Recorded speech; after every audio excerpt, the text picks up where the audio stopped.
हर हर महादेव। अध्यात्म जीवन का प्रायोगिक विज्ञान है।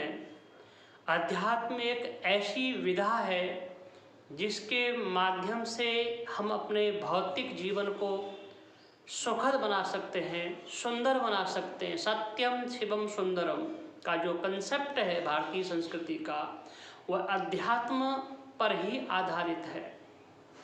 एक 60 साल की महिला मेरे पास अपनी बहुत सारी बीमारियों के इलाज के लिए आती हैं। उनकी काउंसलिंग करके पता लगाया कि 6 साल पहले उनके हस्बैंड की डेथ हो गई और हस्बैंड की डेथ के बाद वह डिप्रेशन में चली गई और बहुत सारी मानसिक परेशानियों से जूझते हुए वह अपने जीवन को जीने की कोशिश कर रही थी।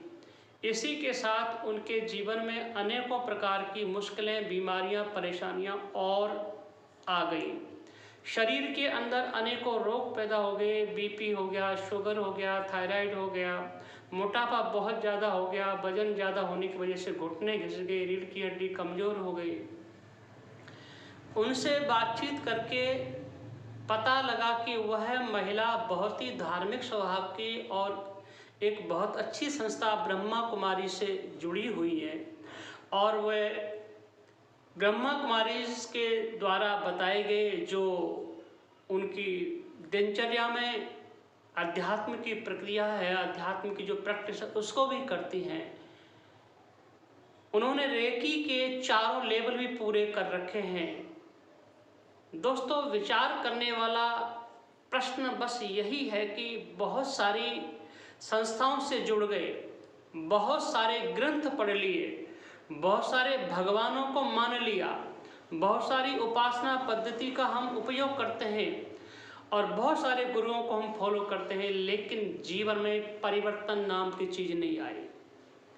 अध्यात्म का मतलब ही यह है कि विरक्त भाव से जीना, आत्म स्वभाव में जीना, अंदर के जो वैचारिक दृढ़ता है उसके साथ जीना।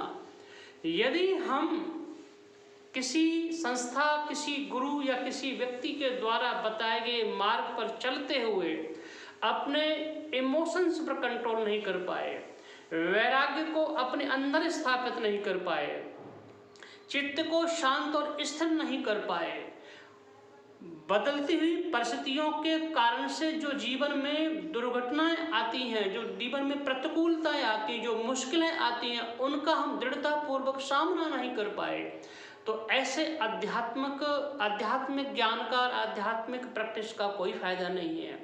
निवेदन आपसे मेरा यह है कि चाहे आप किसी भी पंथ के अनुयायी हैं, किसी धर्म को मानते हैं, किसी मान्यताओं को मानते हैं, किसी भी ग्रंथ या किसी भी गुरु को मानते हैं, आवश्यकता इस बात की है आपके इमोशंस कंट्रोल होने चाहिए, आपकी भावनाएं नियंत्रित होनी चाहिए, आपके अंदर वैराग्य की वृत्ति होनी चाहिए, आपके अंदर संसार में इस तरह से जीने की वृत्ति हो कि जो भी कुछ घटित हो रहा है वह सिर्फ घटना मात्र है, मेरा उसके साथ कोई गहरा संबंध नहीं है।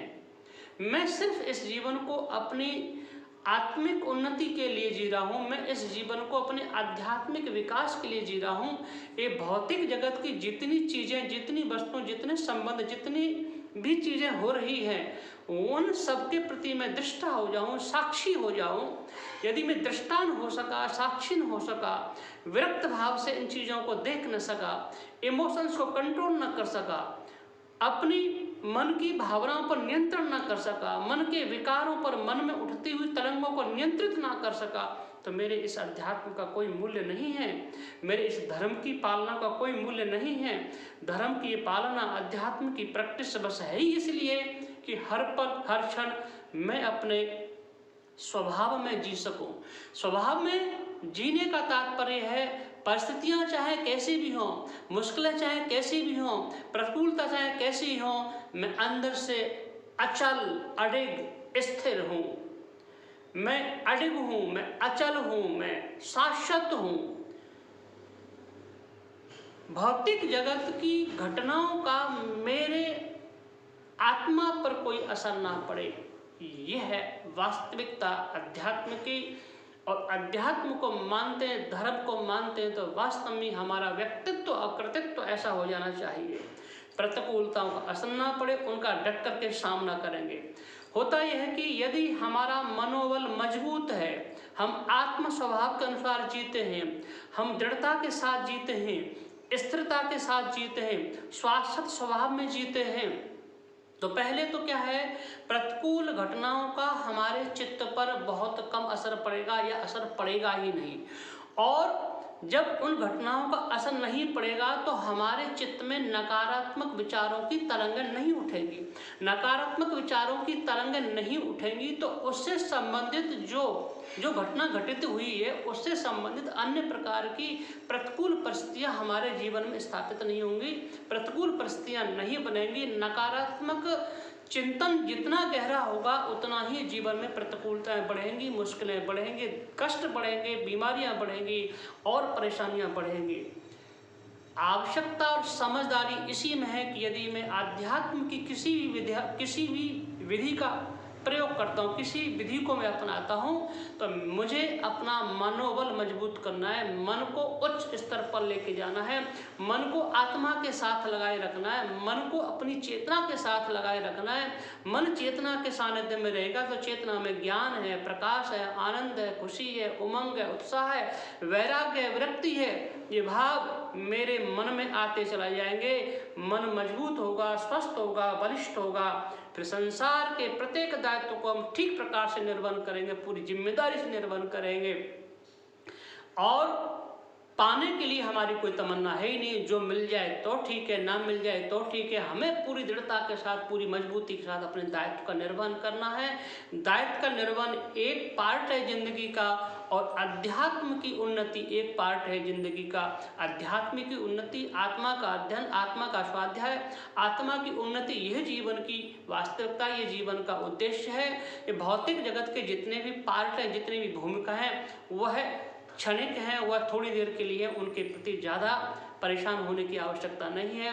इसलिए मैं आपसे निवेदन करता हूँ, आप चाहे किसी गुरु को माने, किसी धर्म को माने, किसी पंथ को माने, किसी प्रकार की आध्यात्मिक विधा का प्रयोग करें, प्रैक्टिस करें, लेकिन आपका व्यक्तित्व परमात्मा स्वरूप होना चाहिए, आपका व्यक्तित्व श्रेष्ठ होना चाहिए, आपका व्यक्तित्व इमोशनलेस होना चाहिए। प्रतिकूल भावनाओं का, परिस्थितियों का आपके जीवन पर असर ना पड़े, क्योंकि आपका जीवन अलग है, परिस्थितियां अलग हैं, संबंध अलग हैं, चीज़ें अलग हैं, जीवन अलग है। और जीवन सिर्फ जीवन है, ये अच्छा है, बुरा है, अनुकूल है, प्रतिकूल है, इन चीज़ों का इससे कोई संबंध नहीं। सिर्फ जीवन जीवन है, उसको जीना है मजबूती के साथ में।